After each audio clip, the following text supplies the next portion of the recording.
নমস্কার, স্বাগত আমার ইউটিউব চ্যানেলে।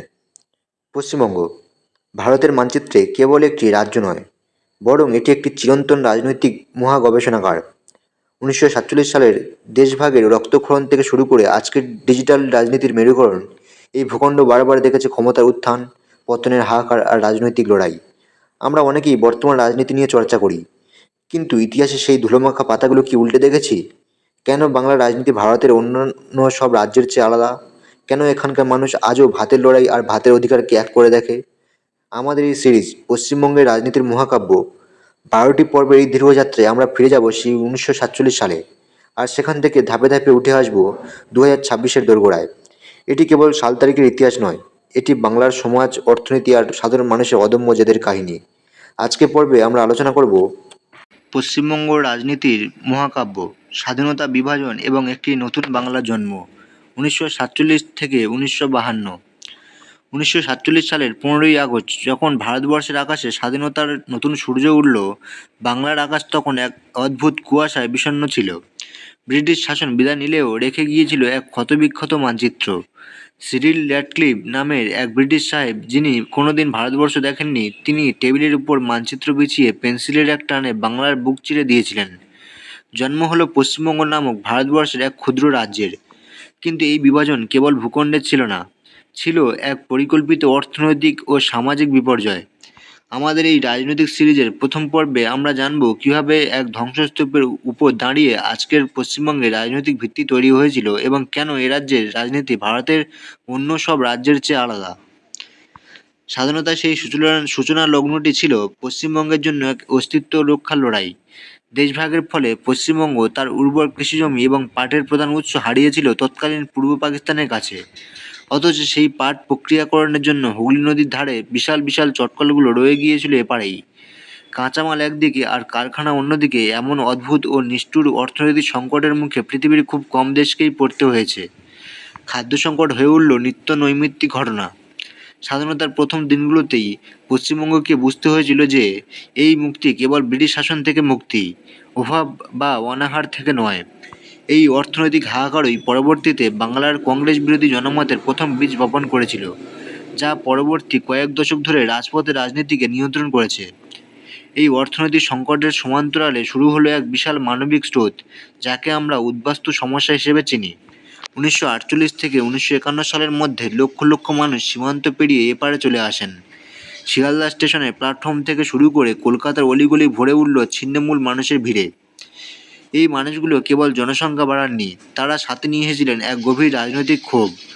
তৎকালীন নেহেরু সরকার শুরুতে মনে করেছিলেন এই পরিযান সাময়িক, কিন্তু বাস্তবতা ছিল ভিন্ন।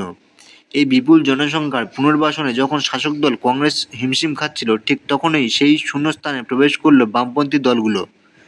যারা ওপার থেকে শূন্য হাতে এসেছিলেন, বামপন্থীরা তাদের পাশে দাঁড়িয়ে অধিকারের কথা বলল, কলোনি দখল করে থাকার লড়াই নিয়ে নেতৃত্ব দিল। ফলে দেখা গেল উদ্বাস্তু কলোনিগুলো হয়ে উঠল বাম রাজনীতির অভেদ্য দুর্গ।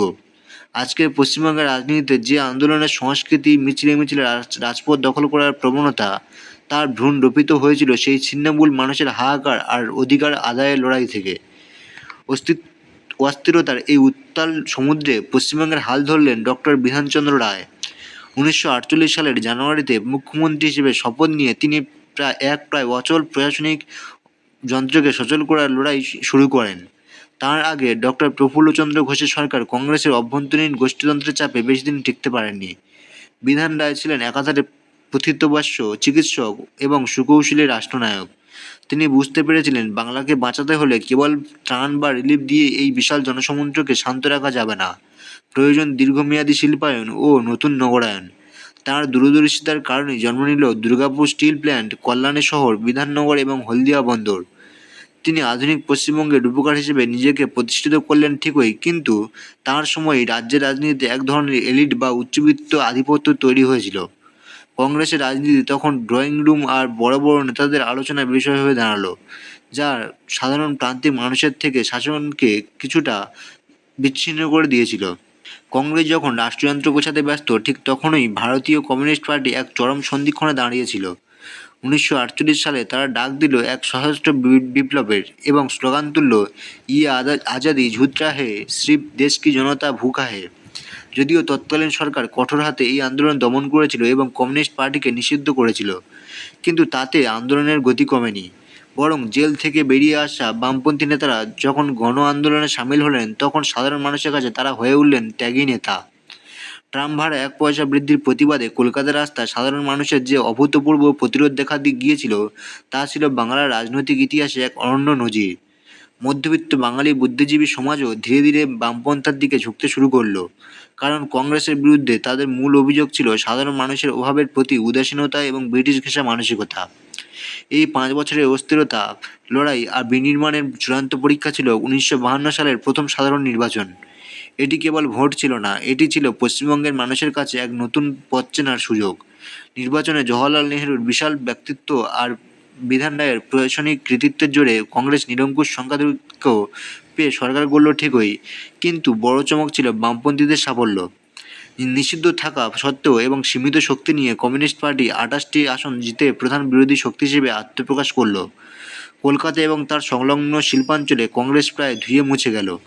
কলকাতার মানুষ পরিষ্কার জানিয়ে দিল যে তারা সরকারের কাছে শুধু উন্নয়ন নয়, অধিকারের দাবিও তুলবে। একই সাথে ডক্টর শ্যামাপ্রসাদ মুখোপাধ্যায়ের নেতৃত্বে জনসংঘের উত্থান দেখিয়েছিল যে দেশভাগের জখম থেকে জন্ম নেওয়া এক ধরনের জাতীয়তাবাদী বা দক্ষিণপন্থী ধারার অস্তিত্বও বাঙালির মনে স্থায়ী জায়গা করে নিয়েছে।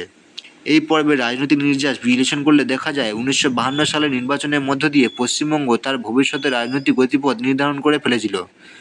একদিকে ছিল ডক্টর বিধান রায়ের বলিষ্ঠ প্রশাসনিক নেতৃত্ব ও আধুনিকায়নের স্বপ্ন, অন্যদিকে ছিল এক সংগঠিত বামপন্থী বিরোধী পক্ষ যারা রাজপথ লড়াইকে তাদের প্রধান অস্ত্র হিসেবে বেছে নিয়েছে।